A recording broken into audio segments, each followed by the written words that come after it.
As long as 19% of the force is women, you're never going to reach, you think, the 30 for 30, 30% women in the LAPD by 2030. No chance of happening. We're going on 2026, and you're going down. These fucking lunkheads. You know, you should show a little respect. You know, imagine if the entertainment industry treated your daughter, I know your daughter involved in Hollywood. What if the entertainment industry treated your daughter the way that your department? How would you feel about that? That's different, right? You're a fucking coward.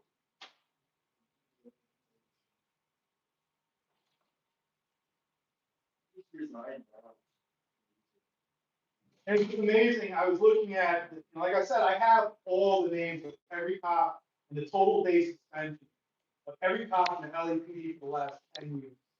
And what's clear to me is 2000, we pull up some of the exact numbers. But under you, in the last year, total cops suspended has decreased by 50%. Out of nowhere, suspensions collapse. Accountability collapse.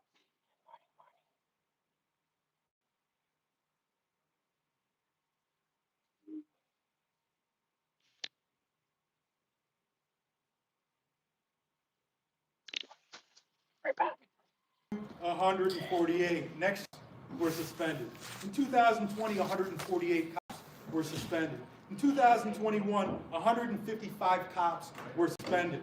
In 2022, 148 cops were suspended.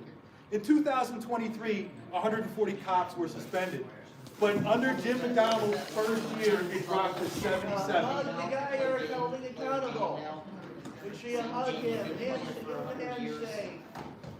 Hey Django, what's up with the CPRAs? Why are you allowing the LAPD to continue violating the law on CPRAs? They have 25 days to provide the information. I filed a CPRA against one of the mission cops back in December 30th of last year. We are now at 331 days, and I still don't have it. It's your job. Do your fucking job, Django. You can sit there and laugh, think it's funny. And you got Mr. OIG right there. I have a feeling I'm going to be stopping over in Pasadena and talking to your neighbors soon. You want to keep on covering up this bullshit. Had a cops literally pull the guy over, and they said because it was the wrong license plate entered into the system, did a felony stop, did a helicopter, supervisors, all sort of backup. They admit that wrong license plate is entered, and you guys find it like, oh yeah, nothing was done wrong. Like that's not a Fourth Amendment violation. Your reasonable suspicion for the stop is gone, was based upon officer making a mistake. And listen, not just a little mistake. It's the type of mistake that gets people killed. But Mr. OIG right there was being gobbled up by a seat. He comes away saying, oh, well, you know what? We can't conclusively prove anything. You guys are full of shit. Now, again, they act like the OIG is independent. It's not independent. LAPD Commission are the head of the LAPD. And you are appointed by the head of the LAPD. So you are not an independent in any way. Yeah, it is. Let's just get rid of that assumption right now. And Jim, again, why don't you stop attacking Al Labrada's victim? I think it's disgusting what your department is doing to her. You guys have 3 complaint investigations against her right now. It's like nonstop retaliation. As soon as the restraining order was up, Labrada started filing complaints and he started accepting them. All of a sudden now those aren't demonstrably false, right? Now all of a sudden, like I could show you video of a cop stepping on a guy's face on purpose and you say, no, it didn't happen. Did not happen, even though the video shows it, even though Michael Moore, when he was chief, admitted it happened, he said it on the news. But you guys say, no, didn't happen, demonstrably false. Why don't you prosecute Al Labrada for filing demonstrably false accusations against that sergeant? Against his victim that he stalks to this day, Jim, and your department does nothing. You will throw your own cops under the bus if they're women to protect your fucking degenerate ex-assistant chief. And don't, Hurtado, baby Labrada, he's going to continue doing it. These are the people that you put in your command staff. It's a complete fucking joke. But you didn't put him, let's be truthful, you didn't put him in there. Dominic Choi made those decisions for you. Again, you're just a figurehead.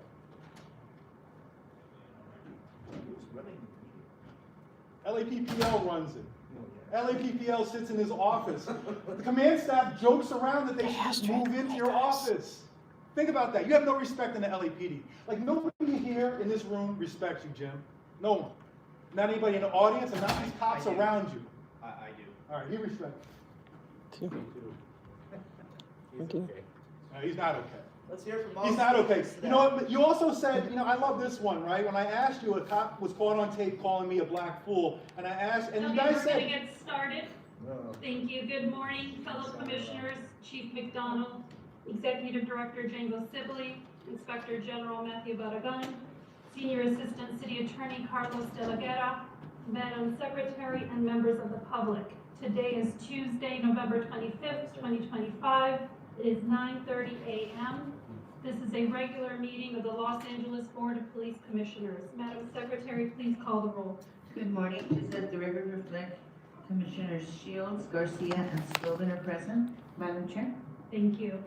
We welcome everyone attending this morning, both in person and online. We want to ensure all members of the public can access our meetings, so if you need any translation services or accommodations, we encourage you to contact the board secretary in advance of our meetings, as They're explained in not our allowed to agenda. until the meeting These starts. meetings are regular have no meetings control. between the board and the department. We or after. welcome feedback from the public during the public He's comment not allowed period, it.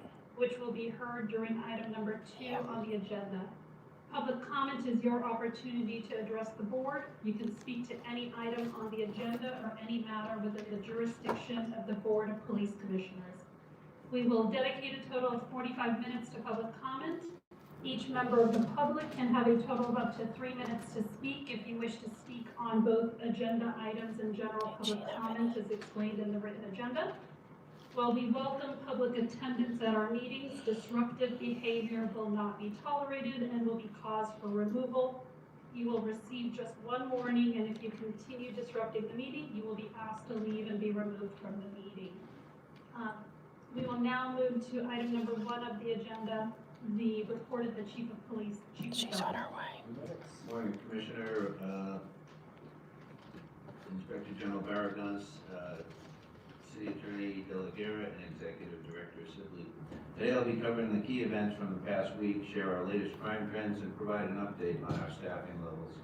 Before I begin, I want to offer my condolences to the Alhambra Police Department and to the friends and family of Officer Alec Sanders, who was killed in the line of duty on November 20th. Officer Sanders had stepped up to work an extra shift to help his department. He lost his life doing what every officer does without hesitation, showing up, serving his community, and answering calls that come with real and unpredictable danger.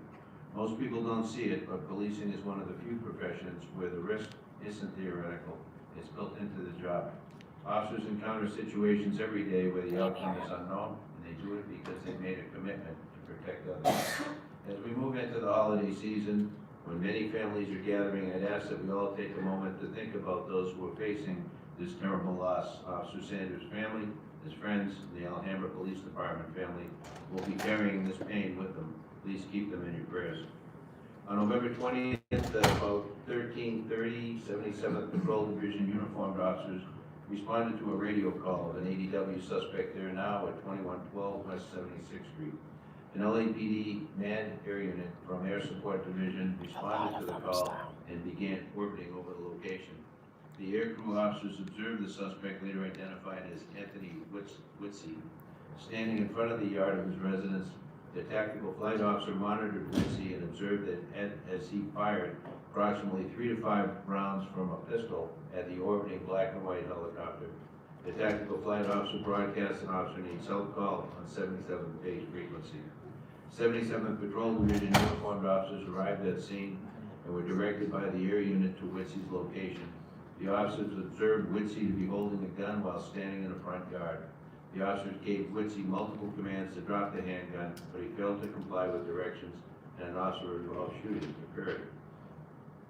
Whitsey dropped the pistol, remained in his front yard, but refused to comply with officers' commands to surrender. As additional patrol units arrived at the scene, Officers fired multiple rounds from 40mm less lethal launcher, striking Witsi. Witsi retreated into his residence and refused to surrender. Metropolitan Division's K-9 and Special Weapon and Tactics personnel responded to the scene for a barricaded suspect. Witsi exited the residence and was taken into custody after a K-9 contact. Witsi was not struck by gunfire. Witsi was transported by rescue ambulance to Harvey UCLA Medical Center, where he was treated for his injuries and cleared for booking. The firearm possessed by Witsi was determined to be a Smith & Wesson M&P 9mm pistol, which was recovered and booked as evidence. No officers or other community members were injured as a result of this incident. Force Investigation Division personnel responded and assumed investigative responsibility for the incident. I'm aware that there have been concerns raised over the past several meetings regarding the increase in officer-involved shootings, and I want to assure you that we're reviewing each incident with careful scrutiny and full transparency. Last year at this time in 2024, the department had 25 officer-involved shootings. This year we've had 39. A major driver of this rise is a significant increase in suspects armed with firearms or highly realistic replica weapons. In 2024, officers encountered 11 suspects armed with a firearm and 4 armed with replica, pellet, or airsoft type weapons. This year, those numbers have grown to 17 suspects with firearms, a 55% increase, and 10 suspects armed with replica type weapons, which is a 150% increase. These imitation weapons are often indistinguishable from real firearms during rapidly unfolding high-risk encounters. We're also seeing more suspects firing at our officers. Last year, through this same date, officers were fired upon 7 times. This year, that number has increased to 10, a 43% rise. This data shows that the increase in officer-involved shootings is directly tied to the rise in armed suspects and the elevated level of assaults on our officers. These are increasingly dangerous encounters where officers are confronting individuals who are either armed with real firearms or presenting weapons that appear to be real in the moment.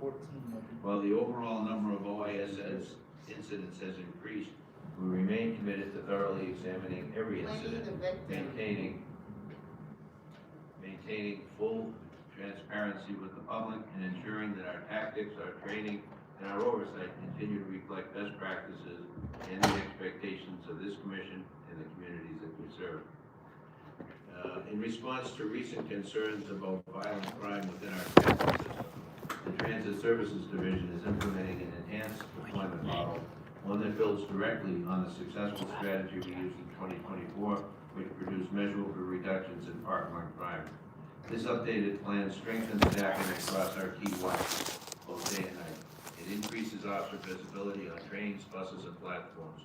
It reinforces our response to mental health-related calls through the continued partnership of MEU SMART units, and it accelerates arrest processing with additional detention officers so we can keep our frontline patrol officers where they belong, out in the system protecting riders.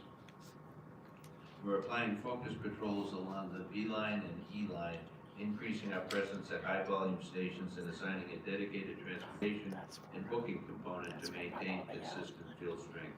This operational model is designed to deter criminal activity, improve response times, and enhance the overall safety and security of everyone who uses our transit system. We know how vital this system is for workers, students, families, and visitors across Los Angeles, and we are committed to ensuring that they can travel safely. With a threat against the church on November 22nd, Mission Division responded to a criminal threats incident involving an individual engaged in an ongoing dispute with Grace Church in Sun Valley. The suspect believed the church coerced his mother into changing her will following her recent passing, removing him as a beneficiary and leaving her belongings to the church. Church security reported that he had been harassing staff and members for approximately 2 weeks. Throughout the day, the suspect posted a series of alarming messages on social media, including statements such as, "Are you ready for a bit of ultra-violence?" and "Are you guys ready for the big persecution go down tomorrow morning at Grace Church?"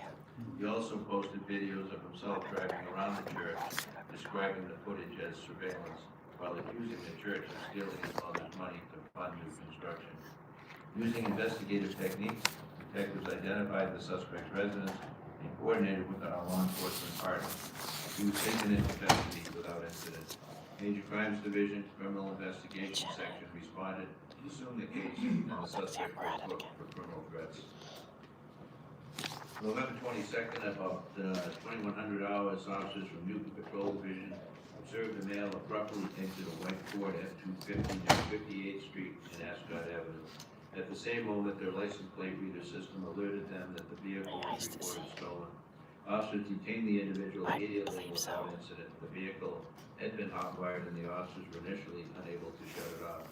As the officers were conducting their investigation, a second individual, later identified as the detained suspect's brother, arrived at the scene on a bicycle.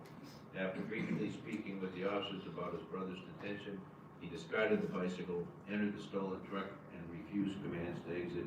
He then drove off as officers were securing the original suspect in their vehicle. Officers broadcast the direction of travel and a help call was generated.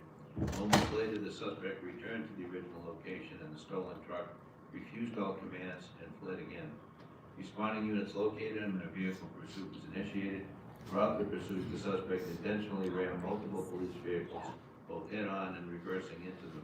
His driving pattern remained erratic and aggressive, and he continued making deliberate attempts to ram pursuing officers. Although spike strips and the pursuit intervention technique were approved, spike strips were deemed unsafe due to the suspect's actions. Given the dangerous nature of the incident and the suspect's escalating behavior, the watch commander determined that the situation exceeded the capabilities of patrol units and requested specialized pursuit intervention support from Metropolitan Division with approval from Counterterrorism and Special Operations Bureau. After several pit attempts, the suspect's vehicle lost a tire. A final pit maneuver disabled the truck at 15th and Alameda, where officers were able to take the suspect into custody. The pursuit lasted about 45 minutes and was widely televised.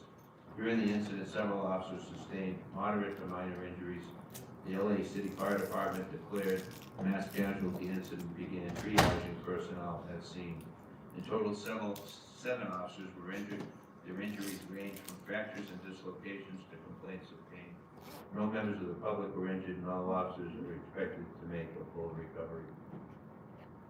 For the most recent 4-week period from October 26th to November 22nd, overall Part 1 crime is down 8.1% compared to the prior 4 weeks. Persons crimes are up 1.4%, while property crimes are down 10.7%. Homicides year-to-date are down 23.1%, representing 61 fewer lives lost compared to this time last year. Year-to-date victims shot citywide are down 7.7%, which equates to 70 fewer shooting victims.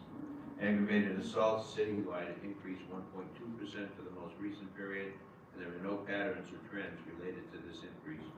Robberies were flat for the 4-week period, showing no overall change citywide. Strong-arm robberies continue to make up more than half of the robberies. Robberies involving firearms were slightly down. Citywide burglaries declined 2.9% over the last 4 weeks. Residential burglaries dropped 14.6%. Non-residential burglaries, however, increased 14%. Motor vehicle thefts were down 2.7% citywide for the most recent period. On our personnel strength, our sworn personnel as of November 24th is 8,667. Civilian professional staff, 2,520, and we currently have 344 reserve officers. This concludes my report today, and wishing everyone here and everyone in our community a very happy Thanksgiving, and hopefully everybody gets to spend some time with friends and those that report to them.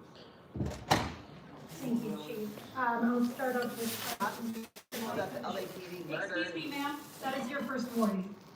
You will have an opportunity to speak later during public comment. And you, sir, too. Thank you.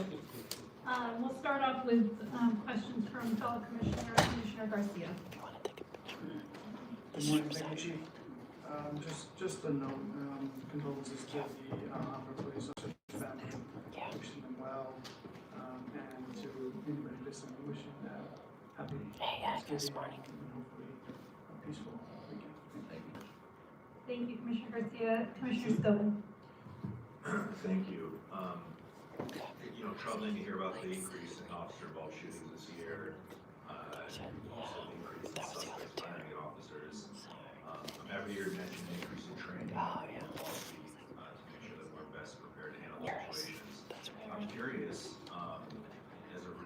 pertains to the increase in But this shootings, sergeant is what other neighboring agencies are reporting, and if you know if they're experiencing the same increases. I don't have that data, but we'll put that together and see, with OESD next door, Long Beach and some of the other he went and said he's probably more active departments are experiencing. Thank you. And then the other thing, just, last week we had talked about the, So I'm gonna request another meeting. proposal ordinance that we considered by the city council on less lethal. And I just wanted to make sure that we circle back to that and get an understanding of Yeah, I'm how gonna be on what they're considering might differ from what our current policies are. Take home. So I just wanted to bring that. Yeah, I am not sure where they're gonna end up going with that, at the city council level, or what their ability is to be able to determine that. But from my perspective, having looked at our, situation in managing crowds, controlling crowds over many years, to look at taking away, opportunities for de-escalation, taking away less lethal force options, does not sound like sound public policy from where I sit. We need all the tools that are available. These tools have evolved over many years to be able to put us in a position where we use the least force that's effective in trying to be able to restore order in the case of a crowd control situation. So I would hope that that's reevaluated and that those that are looking to make these decisions Why would you want to? come I out guess. and see what we do. We've offered that to anybody who was in that position to make these type of decisions, and get to see what options are available and what the officers are facing out there in the field. Because to take away less lethal force options, unfortunately, puts our officers at tremendous risk, as well as the public that are out there in that environment. Yeah, I mean, well, I support obviously having the tools needed to handle, obviously ensuring that we as a department are following policy, I think is also very critical. Looking forward to that. Thank you. Thanks, Commissioner. Hey, Jeffrey. Thank you, Chief. And I'll start with, also echoing my sincere condolences to the Alhambra police officers, family and friends, who passed away in the line of duty. And again, this highlights the concerns we have with police pursuits, both as, in terms of the danger to the community and to the officers themselves. And so I want to make sure that we continue to look at ways of making them as, balancing the need to stop versus the safety to everyone. And so I want to make sure that that's continuously on our radar, because I don't think anyone wants the result that happened to Alhambra. And so I think both the department, the commission, and the Inspector General's office should continue to look at these things, look at whether there's any additional technology, tactics. And also, I don't know whether the department ever has an opportunity to kind of inform legislature when they're coming up with penalties for, what it means when someone tries to, not stop for police. Is there any kind of attempt to try to increase those type of penalties? There are many attempts to inform the legislative process relative to what happens on the street. Unfortunately, we are not often enough reached out for our perspective on many of these public policy decisions. I would welcome that at any opportunity. I think this may be a good, thing for like the major city chiefs or other kind of organizations. Excuse me. Major city chiefs or others to really try to put a focus on this so that people's safety is front and center, both members of the community who are often, unfortunate bystanders to this, or the officers themselves, and also hope that the officers involved with LAPD who are injured have a speedy recovery as well. Thank you, Commissioner. With regards to the use of force, and thank you for kind of acknowledging the issues here. Again, these are an issue of concern, and I too have kind of noticed an increase in the number of people shooting officers and also at helicopters, and the danger that can pose to the community. And this too, I think we had a recent case that we adjudicated as the individuals who shot at officers received a very minor kind of penalty. Have we ever put that together in some type of report so that we are notifying legislators and helping to inform, like, look, this is only going to increase if people who are choosing to shoot at officers aren't held accountable? Thanks, yeah, we can put together a report to be able to show maybe over the last year, the dispo of cases, where officers were assaulted or in particular shot at, and where those cases are today. Yeah, as you mentioned, in many cases, the penalty does not seem to match the offense. And I think that indicating, you know, if we want to see less uses of force, officers are going to be in a position of having to defend themselves. So if they're being shot at, I don't know how we can tell them, no, you can't shoot back. And You can't. so that's, I think, one step. Now, we also have to make sure, again, we're looking at gotta is go and every come back. single shooting actually necessary and all of that. But Oh, it's man. at the minimum point when they are being shot at, it's hard to tell them to do anything else. Also, with regards to the increase in the use of imitation firearms, I think also just indicating or providing some resources to legislators about, you know, the dangers of possessing and selling these types of imitation firearms and how that puts officers and potentially people in the public in danger when they don't know that they are replica, but obviously the officers have to react as though they are real. It's okay, So guys. I think those are all things that I think as a goal, if there's ways that we can inform people higher up who make the laws about what you're seeing on the ground, it would be helpful and informative. Our hope is that the political appetite that we've seen in the last 5 years in particular is starting to change for the better of public safety. I'm hopeful in that regard. Thank you. And with regards to personnel strength, I know that the reserve officers help support the Paris Olympics. Is there any attempt at kind of building up those numbers? We heard about the recruiting efforts for the sworn personnel, but have we also looked at potentially bulking up reserve officers as well? Yeah, we are looking at that. We're trying to be able to shore up our full-time numbers, you know, as much as we can initially. Currently down 1,400 officers. I have a budget to be able to hire 240 for the next year. We're gonna lose 500 to 600. We're going in the wrong direction aggressively 2 years before the Olympics. That's not a good place to be. Yeah. And I've met some very impressive, like, reserve officers, so if there's any ways that we can also This is kind the of police commissioner. simultaneously be recruiting them at the same Sure. time, that may help, help the department. And, yeah, After you, what was this I? is the week of Thanksgiving, and many of us will be, you know, taking time to spend time with our families. I want to just take a moment to thank all the officers, 911 dispatchers, first responders, and all those who will be working instead of being with their family. And so I want to acknowledge that and grateful for Maybe you should that.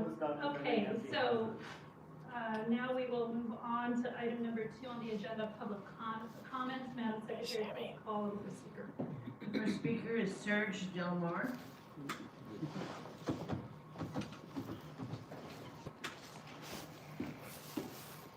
Good morning, Commissioners. My name is on the sign-in sheet. This testimony is for the official record.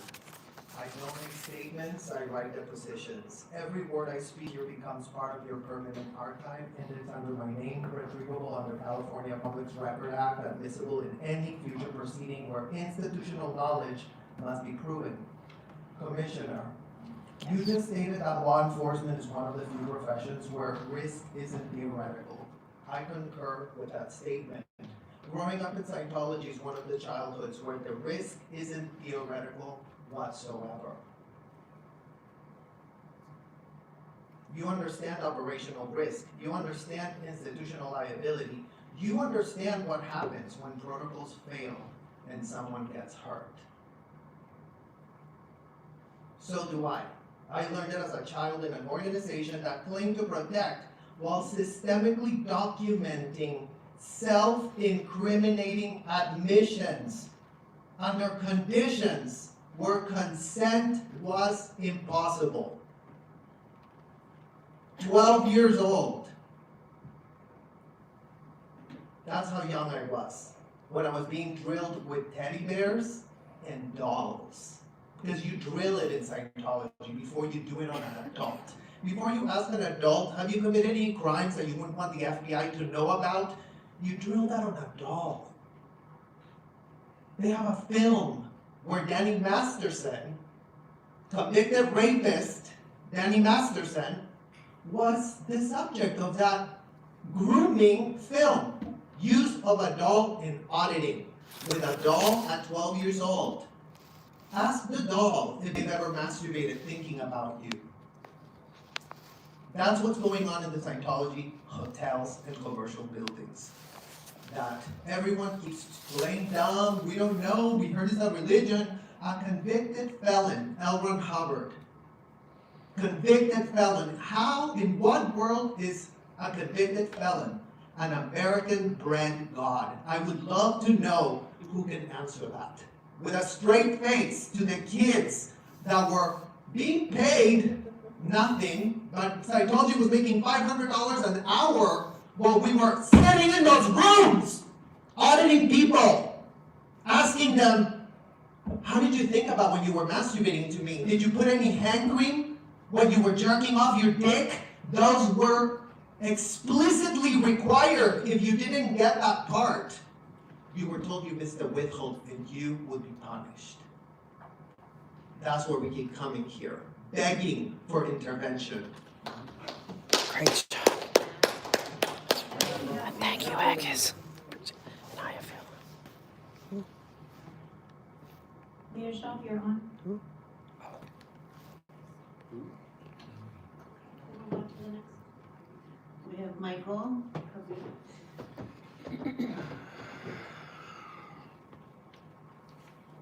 Good morning, Commissioners, Chief, and Inspector General. My name is Michael Havoc, and back in the early or late 60s, I was actually at the LA Police Academy watching my dad graduate, become a police officer.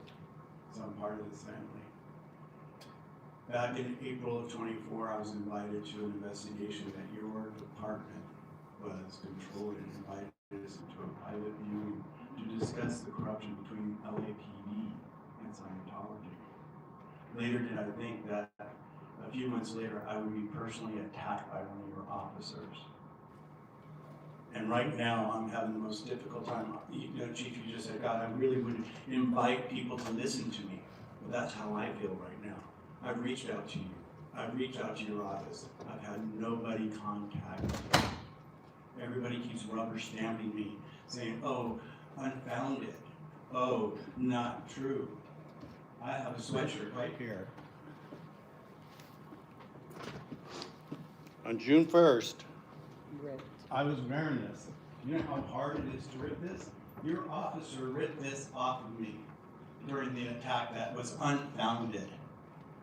Matthew, I'm asking you personally today to set me up with one of your officers to reach out to me. You have a pink envelope that I've given them with my number in it. Have them contact me today or tomorrow so I can talk about this. Because just like you, Chief, you want to be heard. I want to be heard, and I'm not being heard. It's because of all of this BS that I'm having to go through. I filed documents and documents. I have a folder that's probably 6 inches deep with all the forms and documents that I've filled out properly. For you guys to do your investigation, have you guys done anything? Have I heard from you guys? No. I carry the same credit card in my wallet that you probably do from the LAPD Federal Credit Union. Yeah, I can't even get anybody to reach out to me. I'm not asking for special attention. I'm just asking for someone to contact me and discuss this. If my attack was unfounded, what video were they watching? Have they ever requested the video that I have that shows that when I told the officer when I was walking next to him with my camera right here, hey, remember, we're just here to get the kids out. He paused. He thought for a few seconds. And what did he do? This was the end result of it. I ended up in the hospital that night. And to this day, I am still suffering pain from that injury that I received that night from that officer that was called unfounded. I yield my time. Thank you. Can we make sure someone follows up with him, please? Next speaker.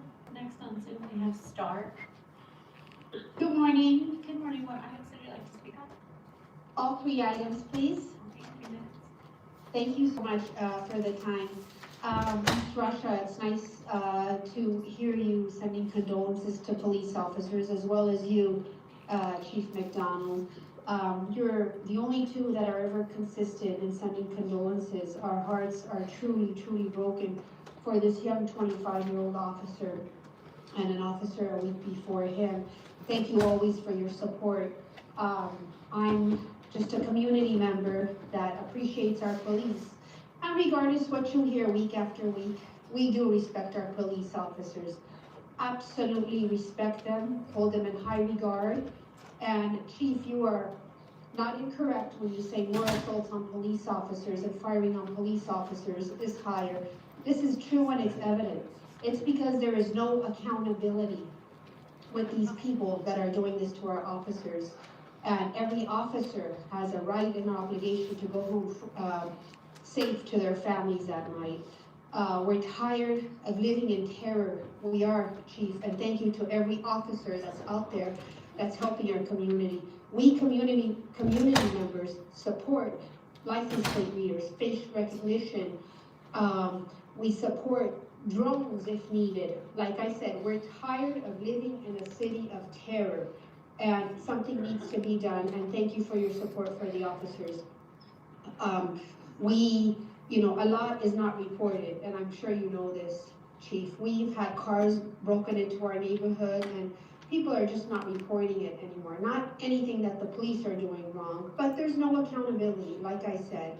And the assaults, you see that, the assaults and the fake guns now that are out in the streets intimidating these police officers, it's just gross and sickening. We don't even go out after dark anymore. I mean, since when does that happen? It's just the last 3 or 4 years have been horrendous. So thank you to all our officers.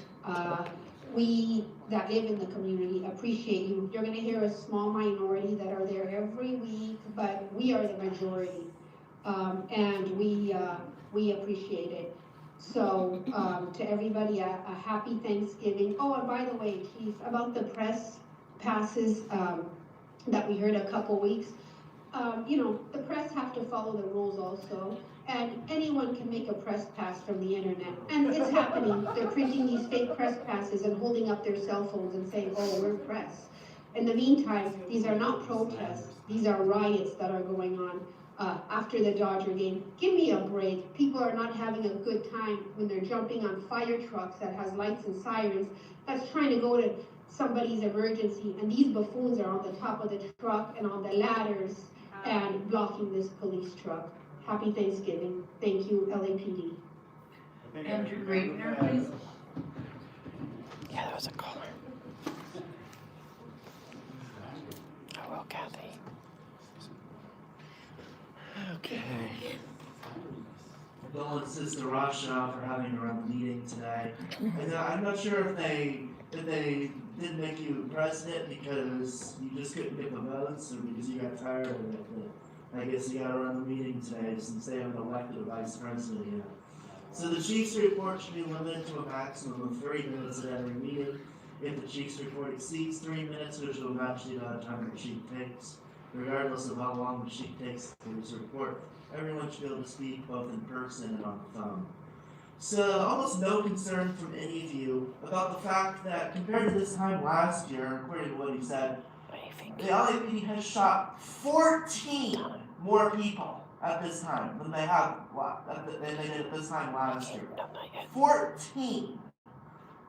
And basically no concern from you. Y'all have so much condolences whenever a cop is killed, but you don't share those condolences when the LAPD shoots and kills community members almost every week. That's right. They've shot 39 people. That's close to an average of 1 a week at this point in the year. I mean, and you don't do anything. More was fired partly because the LAPD was shooting and killing so many people. They're shooting 14 more people than they did this time last year. This is about when McDonald started, right around this time last year. When is he getting fired? You have the power to fire him. That is in the city charter. You can't fire him yourself. But you refuse to, even though he's lying to the public, lying to you, lying to the press, lying to everyone about LAPD assisting ICE. LAPD is assisting ICE, but this fool goes and lies openly to the press, to the public, to the country, to you even. You say do nothing, absolutely nothing. You can just do whatever he wants, I guess. LAPD will shoot 14 more people than they did this time last year. You have absolutely nothing to say whatsoever. Absolutely nothing. So, we have a number of grants. You're getting some grants from the Trump administration. I wonder what kind of strings are attached to that, what you're letting them do with all these grants from the Trump administration. You also have a training with the Trump administration on drones. No, on that. You got McDonald's going out or something like that. McDonald's going to meet with the Trump administration. No. We have multiple holiday parties. No. You have more horses so that you can abuse more horses, force them to go out and trample protesters, trample the public. And you won't even go and pick up their poop when they poop on the street. They just leave the horse shit all over the street. Fire McDonald. Let's hear it from all speakers today. Yes. Not even that many people here. William Hood? Clear streets.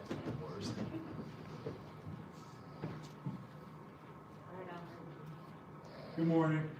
So once again, I listened to his report. It sounds like the number of officers in LAPD are down since last year.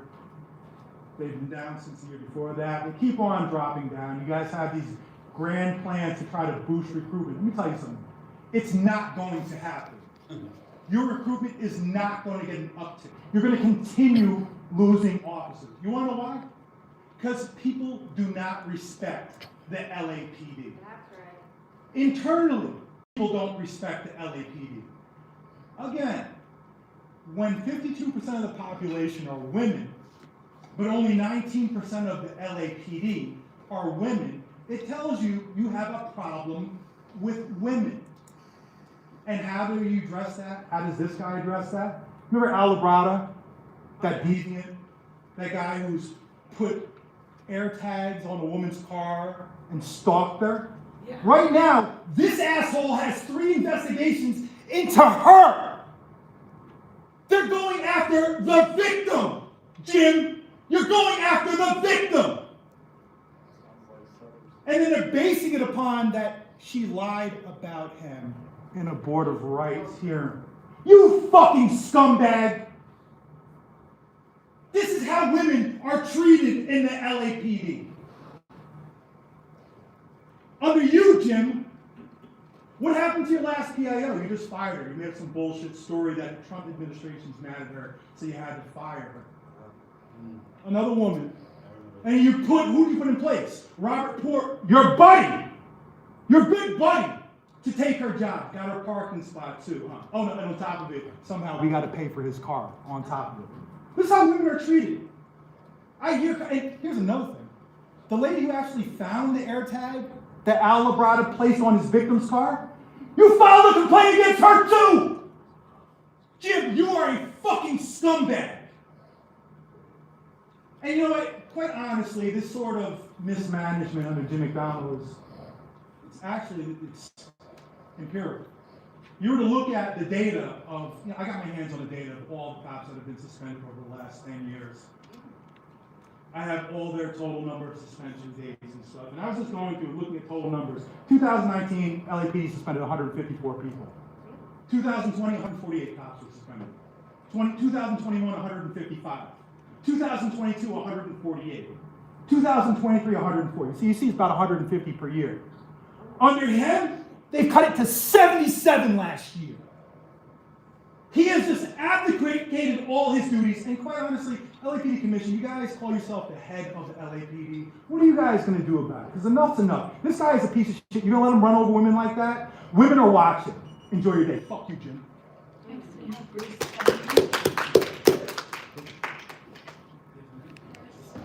All items, please. You know, ever since I brought up Hurtado, other women who have been affected by him have been coming out of the woodwork. Now, we already are aware of stay-away orders against German Hurtado, But now I'm getting calls about 2 other women. One who's a part of a highly specialized unit who may have a restraining order against Hurtado. Somebody should look into it. And another officer, let's call her Martha G., who had an inappropriate relationship with him as well. Jim, you must be surrounding yourself with people that cover for Hurtado, because I just cannot believe that you knew about him before you promoted him. Chief, you are promoting misogynistic people. Chief 30 by 30 is almost at 15%, and I thought this department protected women. And you want to know what's really ironic? Air Brada is the one trying to protect Hurtado. The same former assistant chief who was fired following the AirTag incident, victimizing a female officer, targeting her friends who spoke up as well. We all know what they say about birds of a feather. You can't even make this stuff up. But moving on, commissioners, if you knew what was being done or accepted without your approval, you would be disgusted. Last year, OVB held an elaborate Christmas party costing tens of thousands of dollars and not approved by this commission. Even Dom had the good whereabouts not to attend. But you attended, Jim. What kind of message is that sending about accountability? I call that disregarding the authority and undermining this commission. However, even some of the donations that were approved, I do question. Like private parties at the Jonathan Club, or backyard barbecues, or a $20,000 wellness day for the CSP Bureau, a political cash cow. They only have 100 officers in the Bureau, less than a station, but at least these donations went through the proper channels. And I worry about the unvetted, unapproved donations that come from these unknown foundations, the ones that are not approved. No one seems to know them, yet they're given badges to enter any station and given free reign. You know, as a volunteer, I had to work for my access. I didn't know I just had to give millions of dollars to get it. I yield the rest of my time. God bless the LAPD. Audit LA.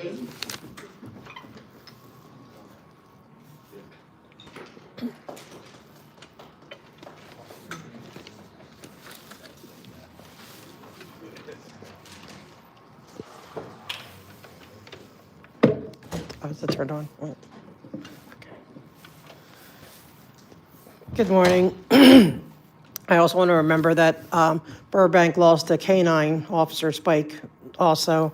And being the animal lover that I am, that it breaks my heart.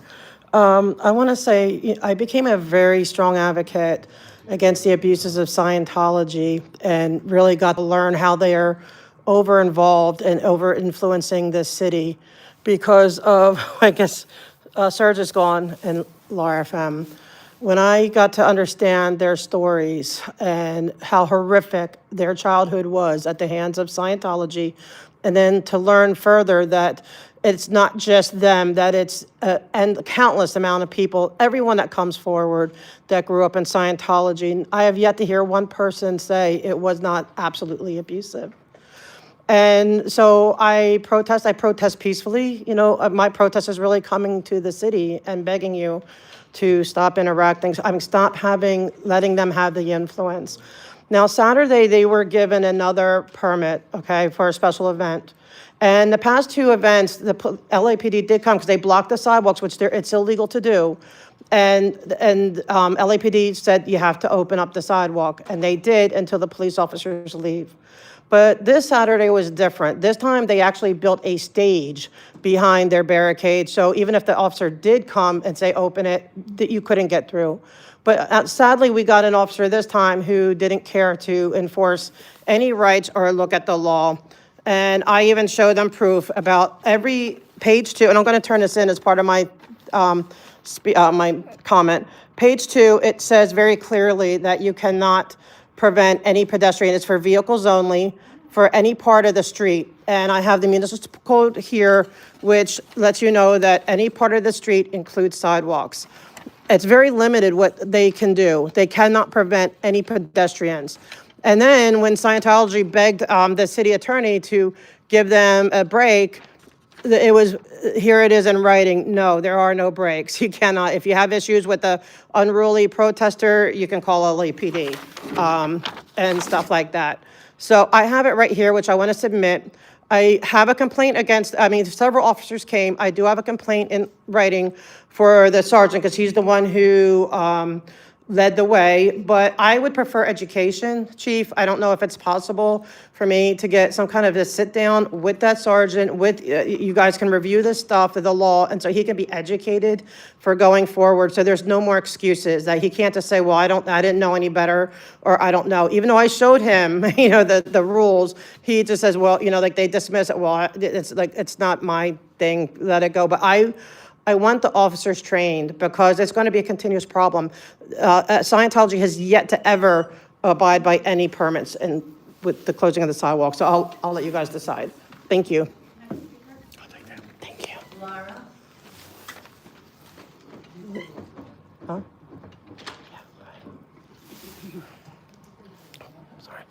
Okay, I'm gonna also talk about the permits that Scientology keeps getting and what keeps happening. I've told you guys that Scientology uses these permits as a recruitment PR tactic, that's it. They're using up the city's money, they're using up the police money, they're using up the fire department's money, and then they're getting away with illegal behavior. Things like the fire lanes, sidewalks being closed, all of that. What happens is protesters, children that were in this cult are speaking out about it, and we are getting assaulted by the quote guards that Scientology is hired that are armed, okay? And then the police come once they've assaulted us or shoved us. This is how it happened almost every single time somebody goes to document. And the police come and they say, okay, we're gonna go in and see, and it all starts with this permit again. Oh, well, the sidewalk's closed, oh, well, but does that make it okay for some Scientologist security guard to shove and assault and pin somebody and step on people's feet and smush their cameras? This happens every fucking time some protester goes to Scientology buildings anywhere. Testing Center, Blue Building, every time. Why does this keep happening? Is it because we're exposing all the elderly abuse and the LAPD connections and Janet Whelan and Kirsten Peterson and Kendrick Moxon, all these people who have literally been associated with Heber Jets, the old ex-president? Where is Heber Jets? Why are Scientology still part of the Winter Wonderland Christmas parade? Why? How is it disgusting to have a fucking church, quote church, that literally thinks that Jesus, L. Ron Hubbard says that Jesus Christ is a pedophile. So you have L. Ron Hubbard, Winter Wonderland, his whole thing on the top of Winter Wonderland in the middle of Hollywood for the last, 40 years? Do you know why this happened? Have you gone back? Has anybody researched why is Scientology involved in this? It was a literal plan, a program made by L. Ron Hubbard to recruit people into Scientology. We're breaking that apart. So yes, we're having resistance from the city because the city is so used to being like, oh no, Scientology's fine, leave them alone. We invite the officers every fucking year to the Celebrity Center Christmas parties. They don't seem bad, they're fine. When literally this is the nowadays human child trafficking. This is what's happening.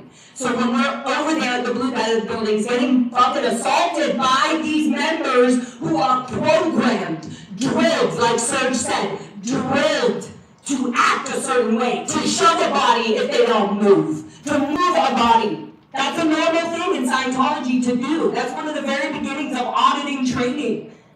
And then we go to report to the police, and the police are fucking sitting on their side saying, well, they had the permit. No, they don't have a permit to close the sidewalk and then assault people.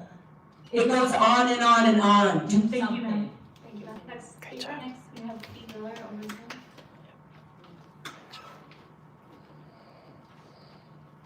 Pete Miller. Okay, we'll move on to the next. I can speak. Jonathan Foster?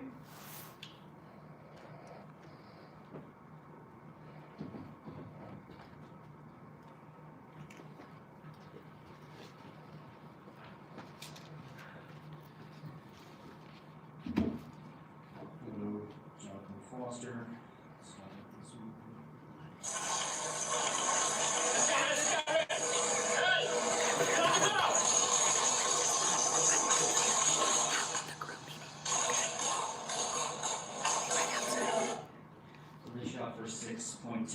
seconds, I'll come back, I just want to get started with that.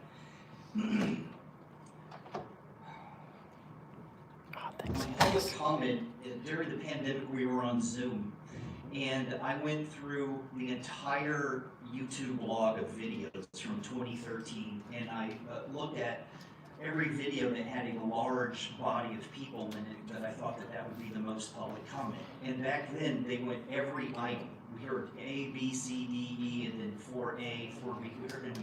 We heard all the discussion. We were all here till 1 o'clock, 2 o'clock, 3 o'clock in the afternoon.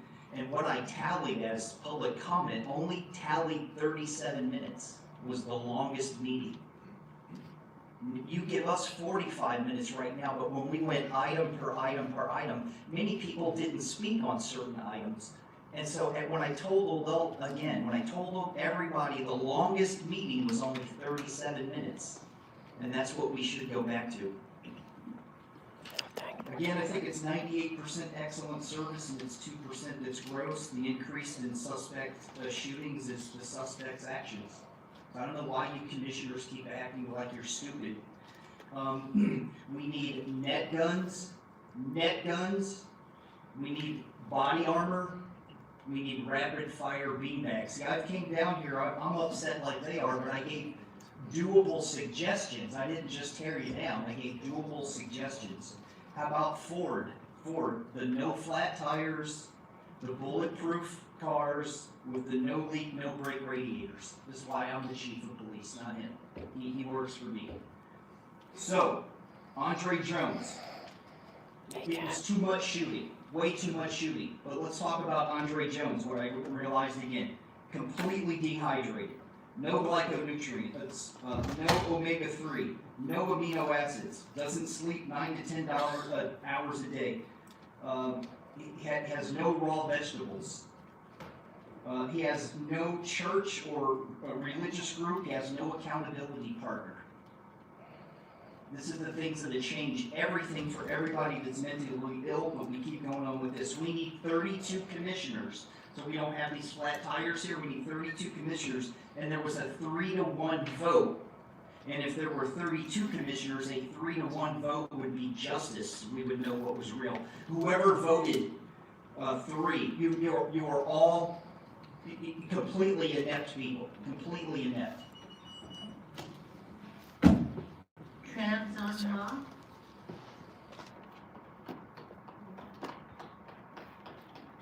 There we go.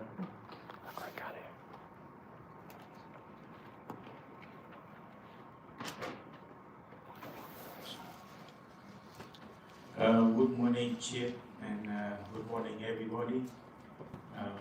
That's our you know, like all people, like MAGA people, they know my history. They run away from me. They lie very dangerous to America. They kill themselves. They kill everybody. So the reason I choose the LAPD, I come here and I work with you, and we need to build strong U.S. government to protect America. So, and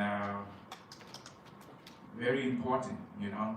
So I will be here every week, like Tuesday, and make sure you know, like, it's very important for all of us. And it's not about me, it's about America and around the world. I wish you can tell to all American people and say, hey, we support Johnson Hart and good change for all of us, as America will be the best country on the world, like, for all human rights. So it's very important. I hope, you know, like, my message in here, and you can help me, like, you know, like, give to all American people and tell the people we need this guy and we learn something to protect America.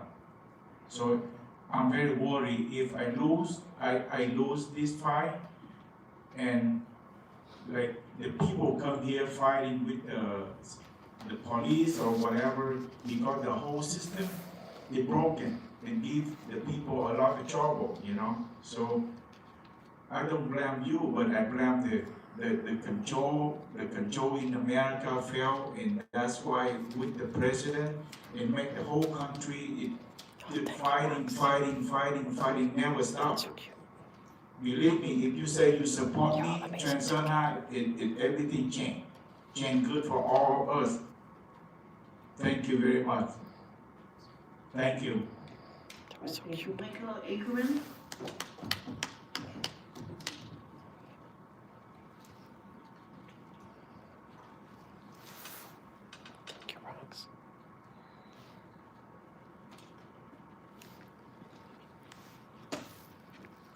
Good morning.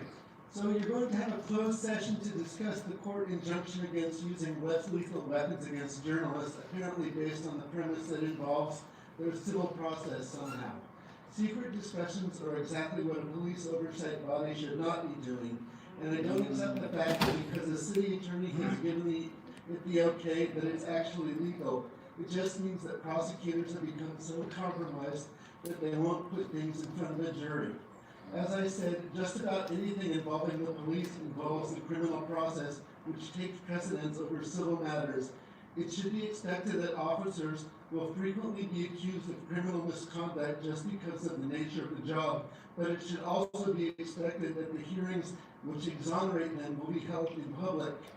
Personnel files of public employees are confidential, but the term personnel is supposed to mean things like social security numbers or marital status. It's been completely abused to cover up serious wrongdoing. Please stop wasting time. Ask the governor to have the National Guard looking at possible misconduct. Great job. Quinn?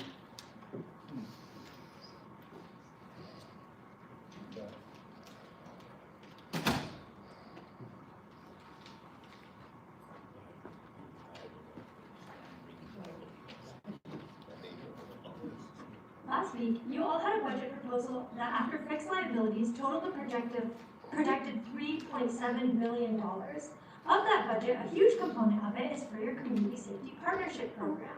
This program hemorrhages funds under the guise of youth programming, youth football, and after school. CSP makes the claim that community policing programs reduce crime and make communities safer. We know the reality is that these programs increase funding for the police. They're not more youth programs or after-school programs. They're a bloated budget that dictates 94.5% of its dollars go to LAPD, overtime, salaries, and pensions. CSP continues to receive funding with the goal of reducing violence. But it was right next to Nickerson Gardens, a site of CSP, that there was a triple shooting that you're going to talk about later today. Jeff talked about an increase in police shootings. A shooting that you failed to mention is that of Victor Diaz and Jesus Rojas. Diaz and Rojas were being robbed by an armed robber, and in trying to not be robbed or shot by their armed robber, LAPD showed up and shot all three men. They shot Kevin Dobie as well as Victor Diaz and Jesus Rojas, two men who were literally being robbed. LAPD's goal has never been to prevent robbery or to protect people. The goal is and has always been violence. Furthermore, we've been talking about it for a few weeks now, but over a month ago, we filed a public records request about LAPD's real-time crime centers. The department responded by saying that there are no real-time crime centers within LAPD. Less than 18 days after you sent us that correspondence, a community member caught on camera an officer confirming that you have a real-time crime center, currently in Central Division, right behind your watch commander's office. California Public Records Act demands that you release records to the public, us. What are you trying to hide and lying about real-time crime centers? We know they exist, so release records about them. My understanding is that more information about real-time crime centers may further crack the delicate veneer you've all created around your myth of a sanctuary city. We know the reality of your currently and notably operational real-time crime center in Central is that you use real-time crime centers to criminalize and kill. You use them to share information with federal agencies, including DHS and ICE, and your automatic license plate readers are used not only to criminalize citizens, but also to track and flag cars of folks who are undocumented. This pipeline to deportation that you continue to build out in your budget exposes time and again the values of LAPD. Fuck all of you, release us records around real-time crime centers. Nice.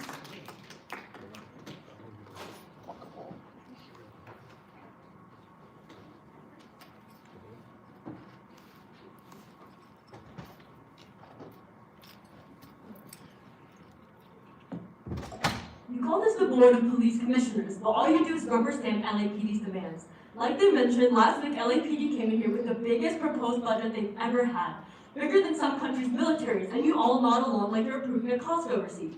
Meanwhile, they have the audacity to claim they're running community programs in places like Nickerson Gardens.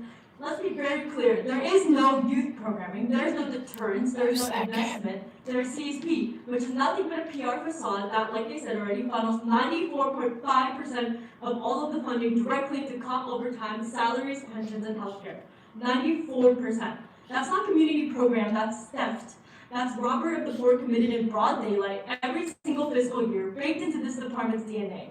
CSP is nothing but a stalking horse for LAPD to occupy housing projects and launder their presence through football coaches and pretend after-school activities that don't even exist. It is police capturing the little money that should flow to black and brown youth and redirecting it right back into their own pockets. CSP is not community safety, it is community colonization.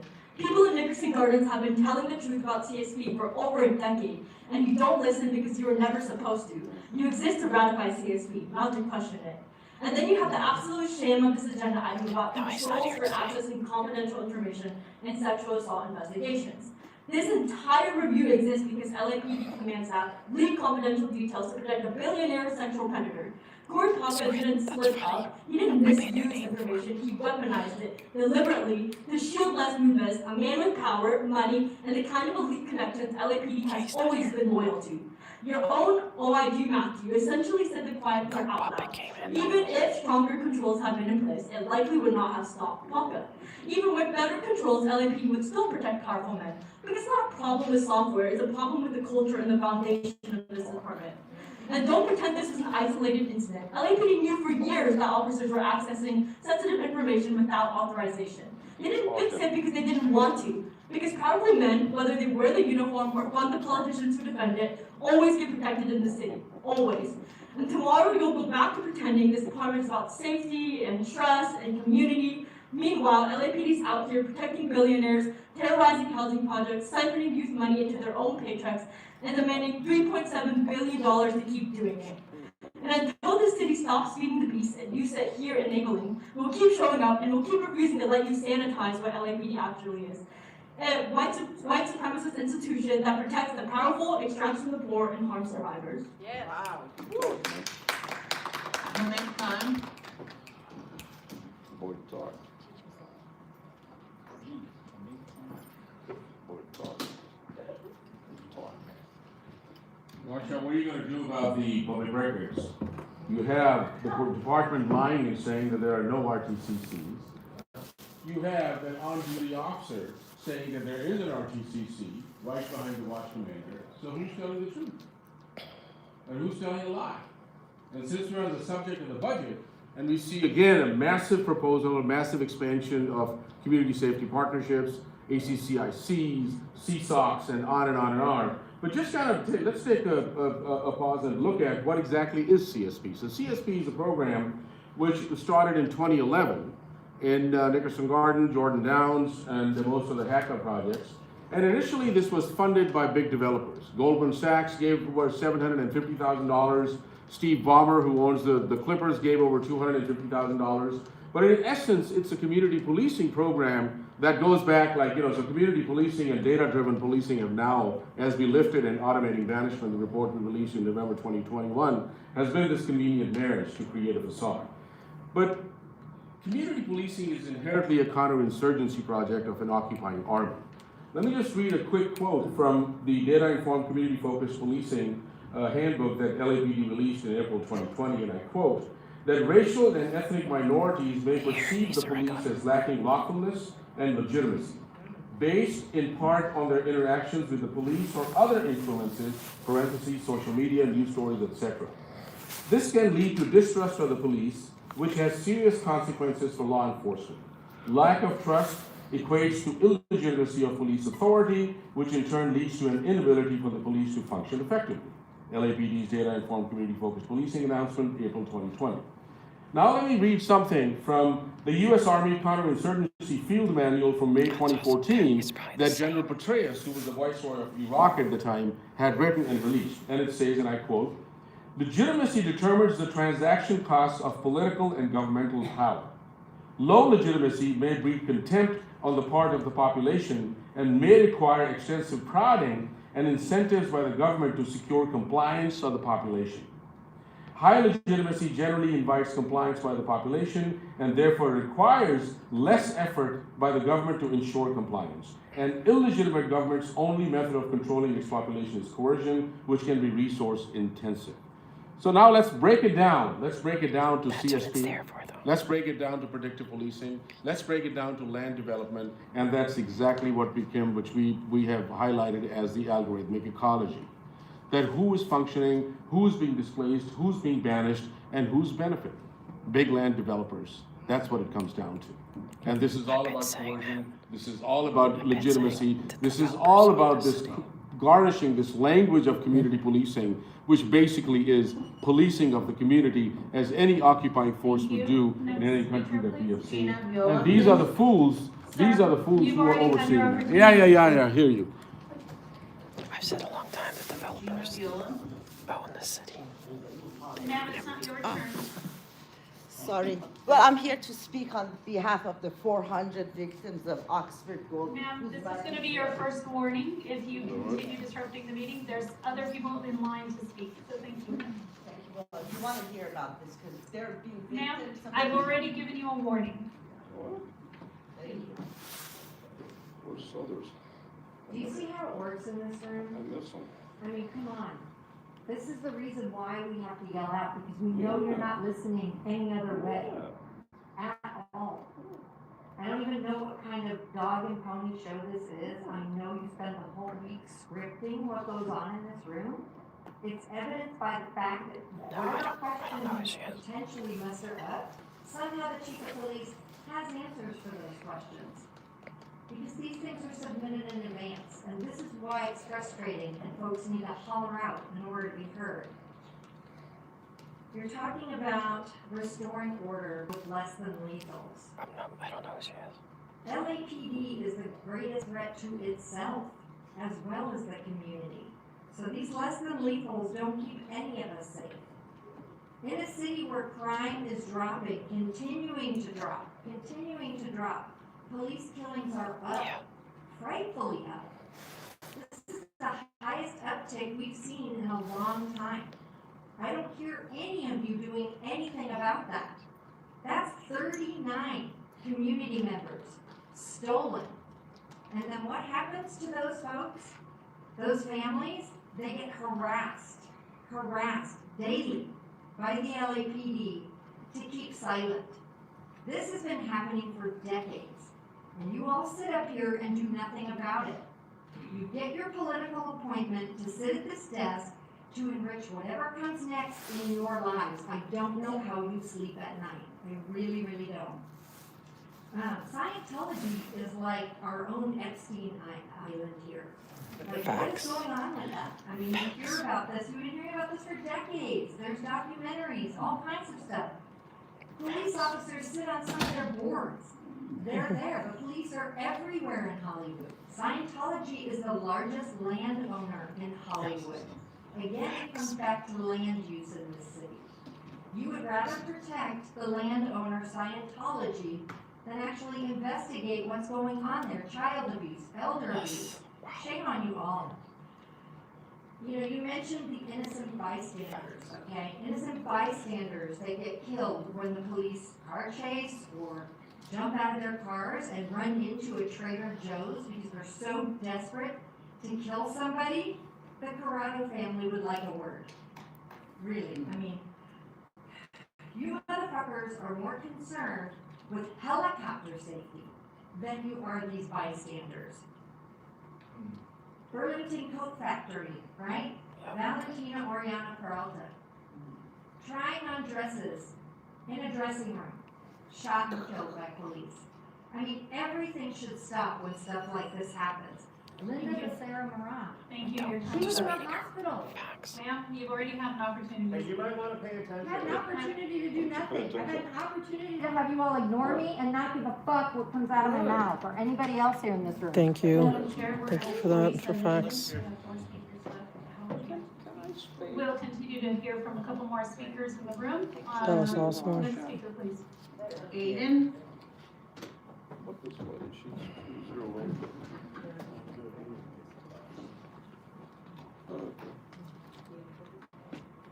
Hi, people. Thanks. As a regular attendee of this meeting, it's shocking how similar each meeting sounds. Yes. People come up, they say, "Oh my God, the craziest shit that's ever happened to me in my life happened. This abuse of power, this violence, this crime, this deep corruption."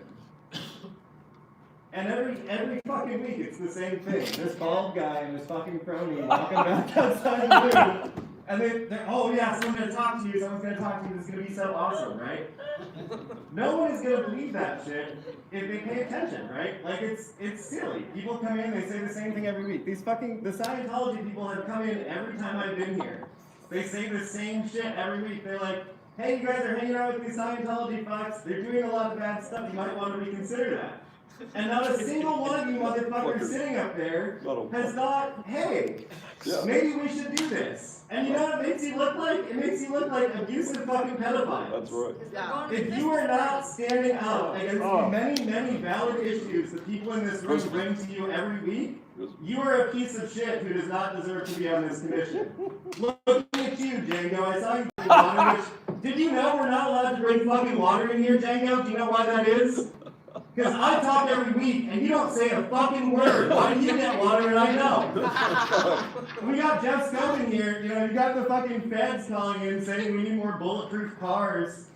I guess he sells them, so maybe he came to the right meeting. But aside from that, I haven't seen him do fucking shit up there, except ask a question to Dominic Choi when the fucking chief wasn't even here, that Rasha had actually already asked and it had already been answered. So, what is the fucking point of this meeting if we come in here and every week you say, oh, well, you know, it's going to be really great, we're going to investigate instances of officer shootings, and we're going to try to make sure that they're following protocol. Is the protocol just to shoot anything that fucking moves, Jim? Yes. Because it seems like they're already following that protocol. So how are we going to have the cops shoot fewer people if the protocol is basically just to shoot people when they feel like it? You know, you are fighting an injunction. Like, look at the situation from like an outside perspective. You're not the chief of police. You're not on this fucking commission. The cops are asking the court if they can shoot journalists. And you're like, okay, the court said no. I have an idea. Let's go fight the court. We should be able to shoot the journalists whenever we want. Yeah. I have a crazy fucking idea for you dipshits. Don't shoot them, and also don't shoot them with the regular guns. That eliminates the whole problem. We're talking about like, oh, we're removing less lethal options from the cops. You know, they're gonna have to take out their guns and shoot these people. Maybe they should use their fucking brains and not do either of those things. Maybe this is why no one wants to be a fucking cop, Jim. No one wants to hang out with a bunch of fucking pedophiles who just shoot anything that moves. It's embarrassing. Fuck 12, free Palestine. And fuck all of you. Thank you.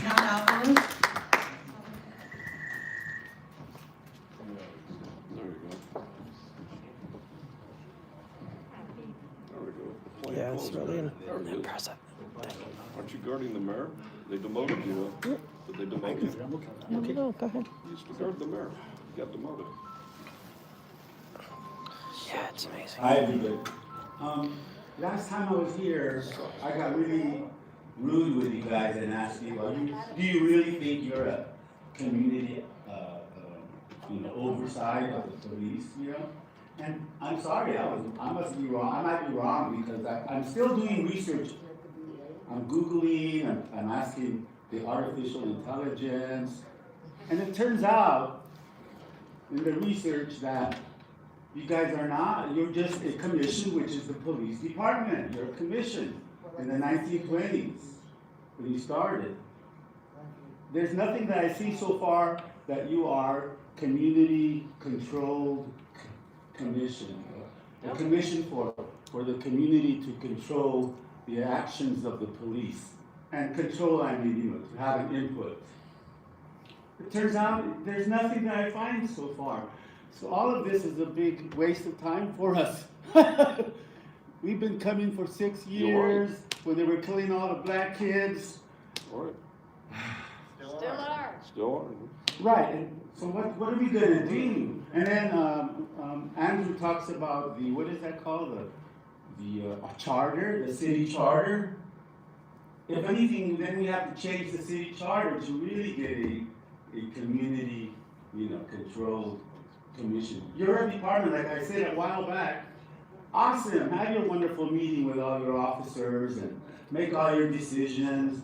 And if we create a couple of oversight committees, one over in the valley and one for the city here, maybe two separate commissions, and the chief won't even have to be there dealing with us. You won't have to be there sitting with a red face from these people that are so mean to you. Or the alcohol. A conundrum, I like that word. I've been trying to think of a good metaphor. And thank you, one of the people earlier came up with a metaphor. What was it? A dog and pony show? Oh, that's kind of mean, but it's a metaphor. We'll think of a good metaphor for what's going on here, because then we'll come and share the poetry with you. Nice, I don't think. Pretty bad. The horses, the dogs, there's nobody overlooking how they treat the dogs, how they hire the dog trainers. The horses, there's no oversight. You do what you want. And a minute ago you said, well, the city council, they need to come over here and see what we're doing. They gave you a raise, and you're still talking about them like that. They gave police overtime during the No Kings March.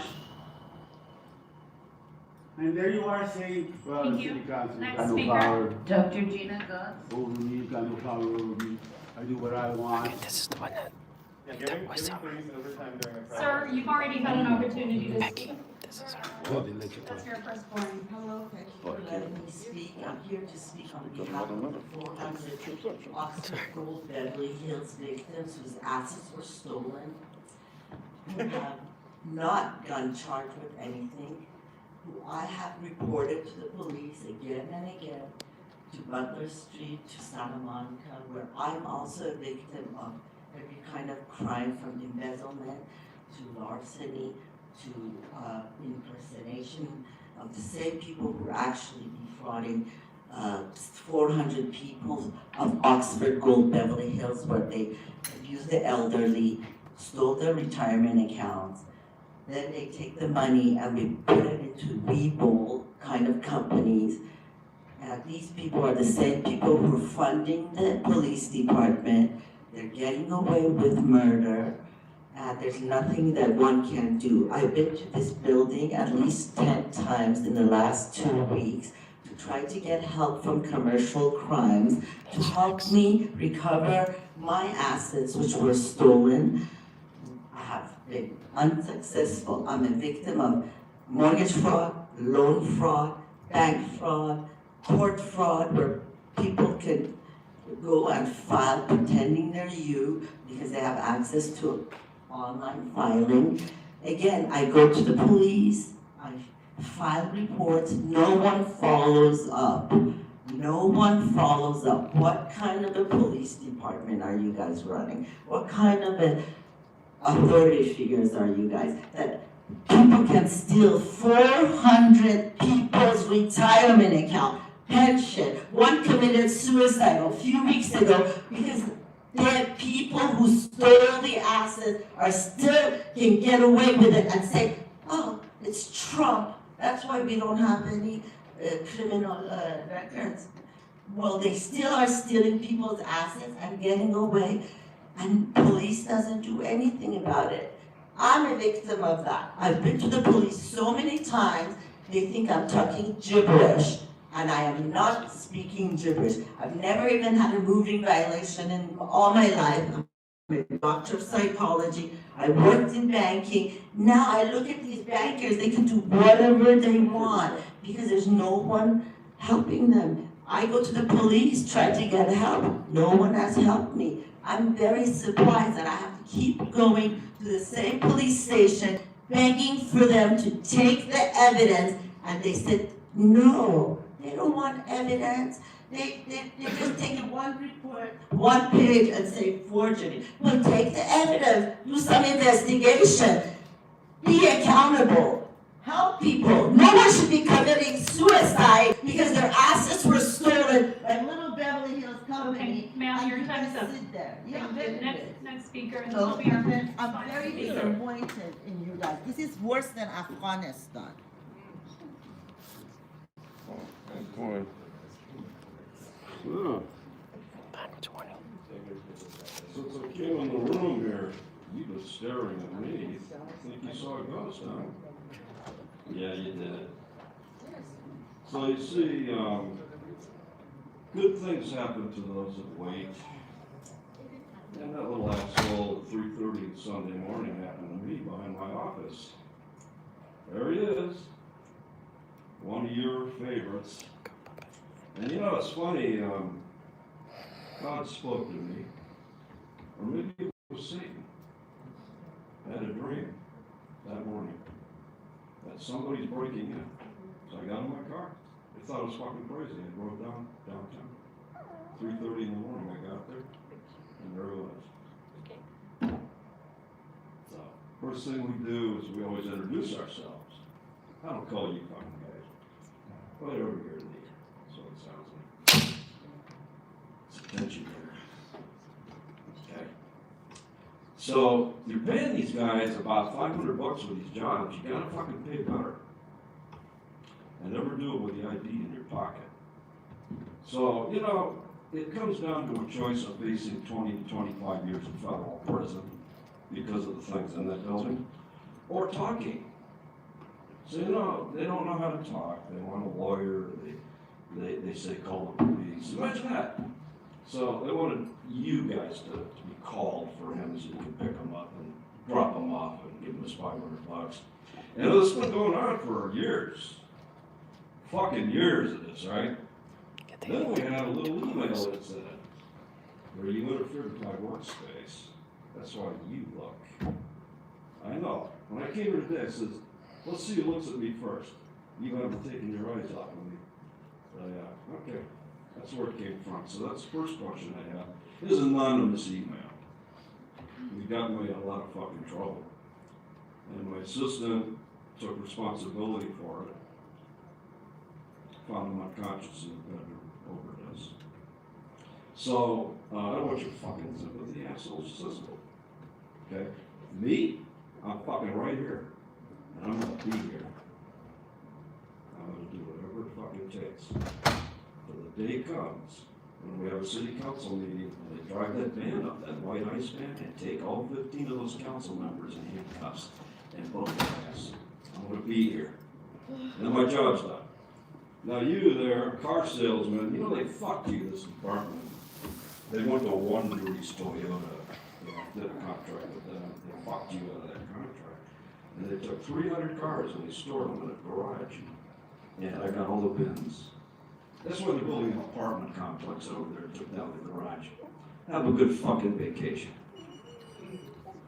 Okay, that concludes the public comment portion of the meeting. We're moving on to item See you later, asshole. 3 on the agenda. Do any of the commissioners have any questions about items 3A through 3L? Commissioner Racine? Commissioner Spiller? I will pull item 3D for questions, and I'll move that we approve items 3A through 3L except for 3D and take the recommended board actions if there are comments. All in favor, say aye. Aye. Motion passes. Okay. Can we hear for, sir, you've already been given a warning that it's your last warning and you need to leave the meeting because you're being disruptive. We're trying to run a meeting here. So you can stand up and leave the You meeting. can't even read the fucking letters individually? Cute puppy. That's why we call you a rubber stamp body. Sir, This is the can fucking you joke. please stand up and leave the meeting?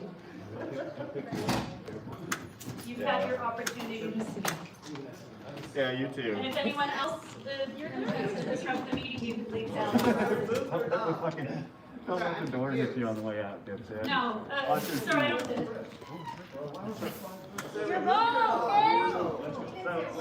Yeah, I don't think we removed him. You too. Happy Thanksgiving.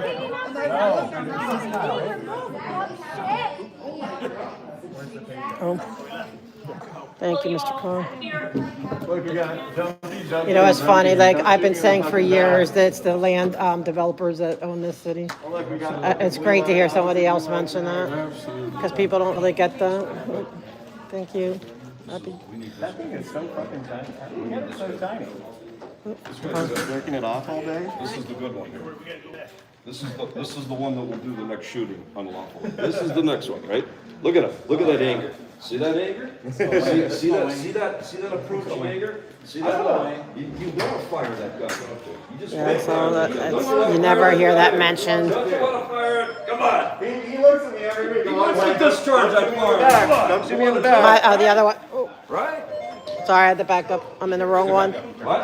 Sorry. Oh, no, now it's. These are they're being overseen. Why are they removing us from meetings? Okay, one at a time.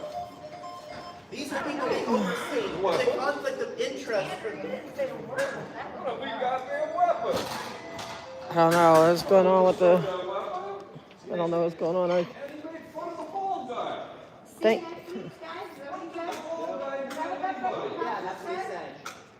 Thank you for bringing up the Scientology. I appreciate you so much for doing that. It is. No, it truly is. If there's none, especially with all the victims that have come forward, it absolutely is. God, what a shame, right? I have to see where Laura is. Poor bastard. God damn it. Behind my goddamn building. And I catch him. What happened? Like, what happened, guys? But what happened? That nice young man. So what happened? Like, what? That nice young man. What they? You're saying someone sent them? Like. Of course. I caught his ass. Oh, you got like what? 3:30 in the morning. They're getting late, man. It's Sunday. You They know? sound like Scientology. It's what Scientology. I gotta work triple overtime. They're coming to now. my building. I gotta work triple overtime now. 3:30. I want a life. Do you realize how? Are you okay? I saw you trying to get a ride over there on Broadway the other day after the meeting. There's a parking lot. Is that where you park? Are you waiting for the bus or something? Oh no, yeah, no, that's Laura's. Yeah, I was just probably like the girls with me usually. That's hers. Yeah, I usually I just take the I take the train. Right. I'm just waiting for her. She's It's doing. easier with the chair, right? Yeah, they don't have a view. Yeah. Talk to you later. All right, you two have a great Thanksgiving. Also, if you want, while you're here, if you want to file any complaints against those officers. Yeah, I can't believe I was really doing this. You should have. I wish you had. Huh? I wish you had. I know, I was like, no, just watch today. Like, But if you want to file a complaint. yeah, I went this to the is- police station yesterday and did the report. But did you get the complaint forms against the actual officers? No, I did not. Well, that's where you get it here. I could get it. So I need to get. I actually want to do a complaint. Well, I have my complaint, but I need a complaint. But then I want to do the commendation for the officer that actually let us through last time, because that's what I'm going to do. Like when they do it right, I'm going to give them commendation. When they do it wrong. But how many officers was it for you? It was 3, right? Yeah, the 3 that shoved me. And Yeah, and you should do the sergeant too, because the sergeant wasn't there, but he's the one who would not enforce anything, if you want. But anyway, but this is where we get the forms. If you're not bald, you gotta be outside. You can only get Hey, inside can we get if you're some bald. forms? Like, Bald means experience. she needs what, 3 complaint forms? I need You have the experience. 3 complaint forms and 1 commendation. Now, you have to Thank be you. outside. If you're bald, you can go in. But you have to be bald. Look at this. They just let anybody walk in here. Look at this. So you're saying, how do you know that the cops sent them? He didn't ID himself. Yeah, you know. Well, Okay. I hope you're an undercover Fed so we can get something done around here. Come on, Yeah. snitch out to the feds, man. Come on, help us out, man. Get us paid. Get us paid, man, for our damages. Here's a 3 complaint. I need 3 complaint too. You gotta Yeah. help us out. And the application for the CCW, where, do you get that here? You have to call that number right there and speak to the detective, so you can send online. Okay. On street people. We don't do that. Street people waste money. $500 to a crackhead, Thank you. it's like a bottle of booze to an alcoholic. It feels so good. You're not helping these people.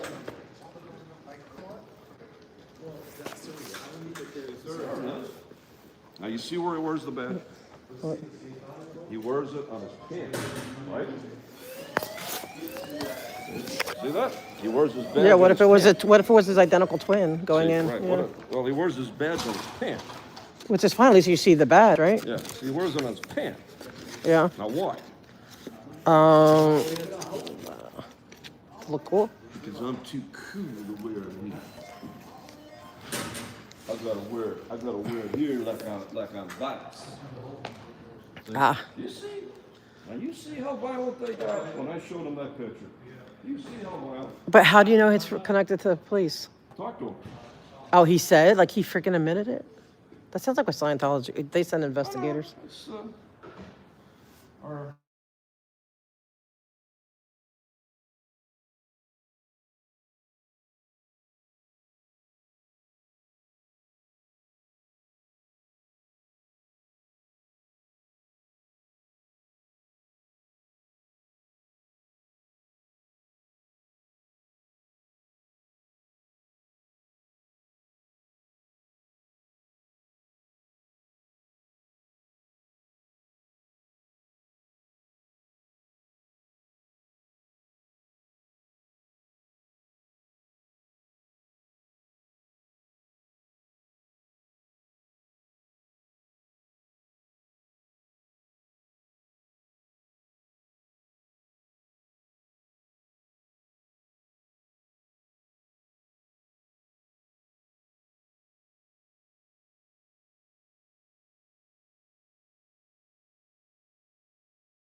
Better, guys. looking behind your back.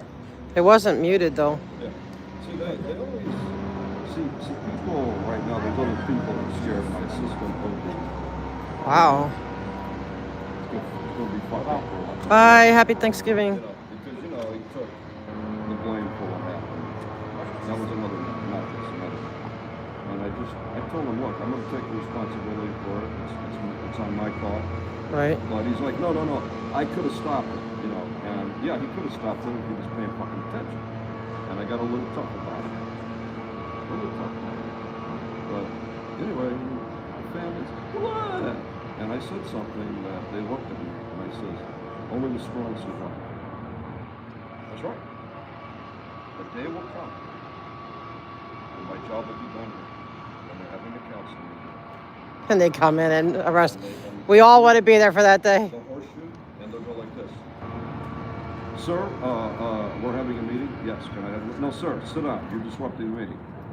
Federal Bureau of Investigation, you were all under arrest. And we're fucking walking the fuck out, all 15. That'd be funny. Wow. That moment happens.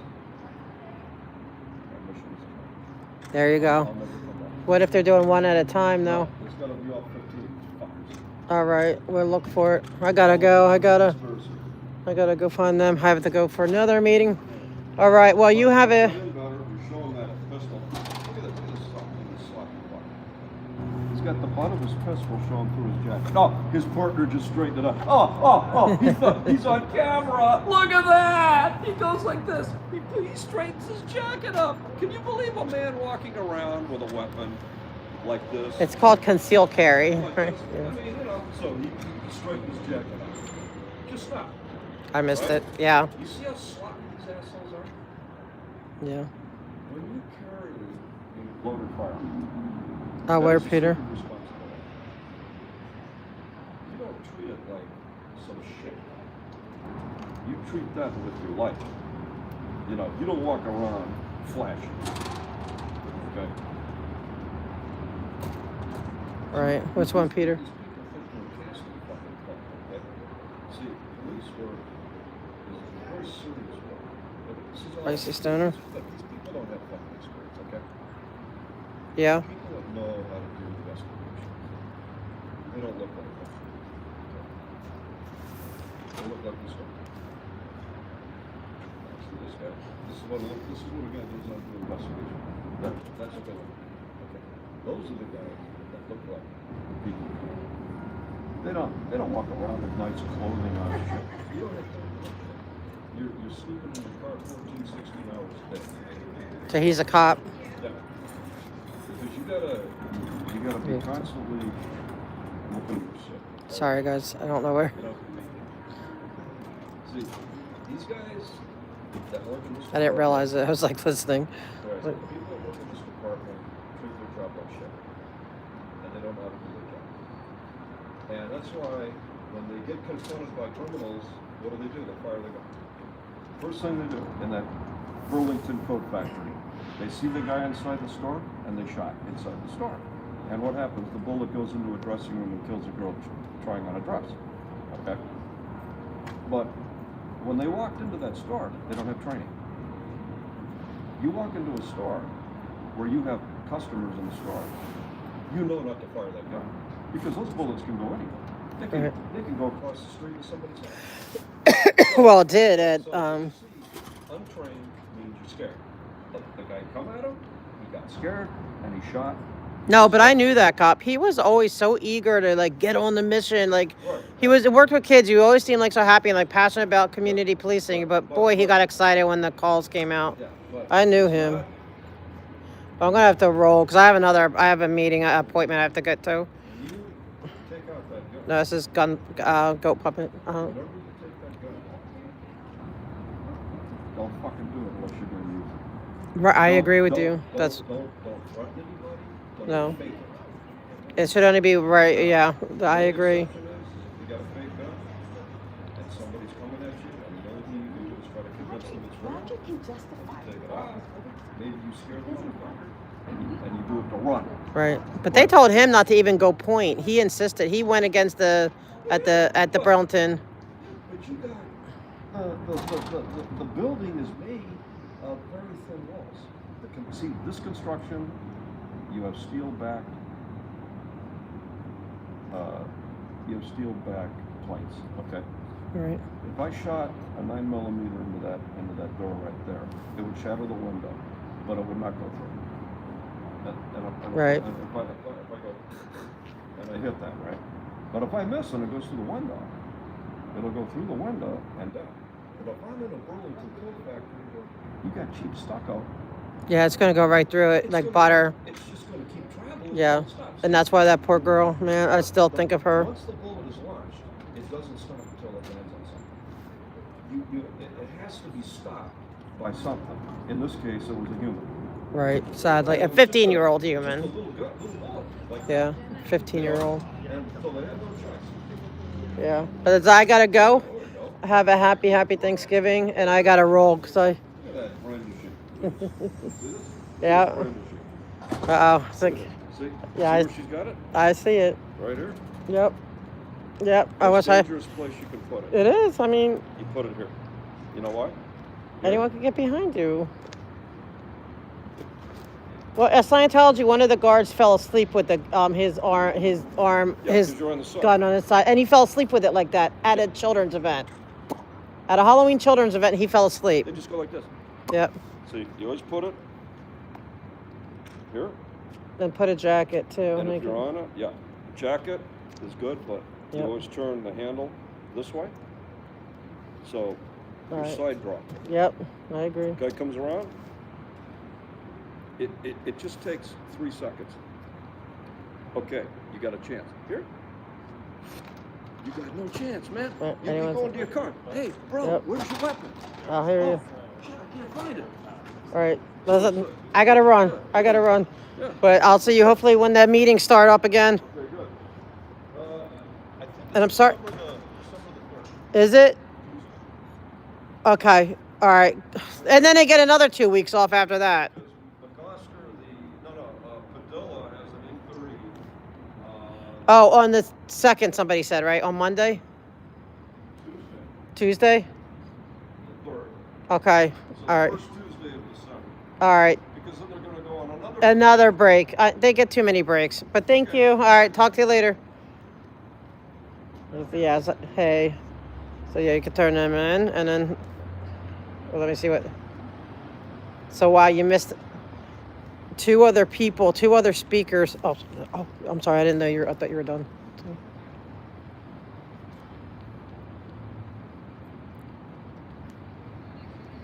Okay, guys, I'm gonna get off. I'm gonna do it so I can get off and do this stuff. Huh? Should have made a complaint on him yesterday. Who? I thought he was from Central. Who's that? Which one? He's not from. All right, guys, I gotta go. Thank you for everyone for being here and everything. I know it gets crazy. Talk to you later, guys. Happy Thanksgiving, everyone. Yeah, I'm sorry about I didn't realize there weren't any mods in, and I get so distracted. But I'm glad he's gone. Thank you.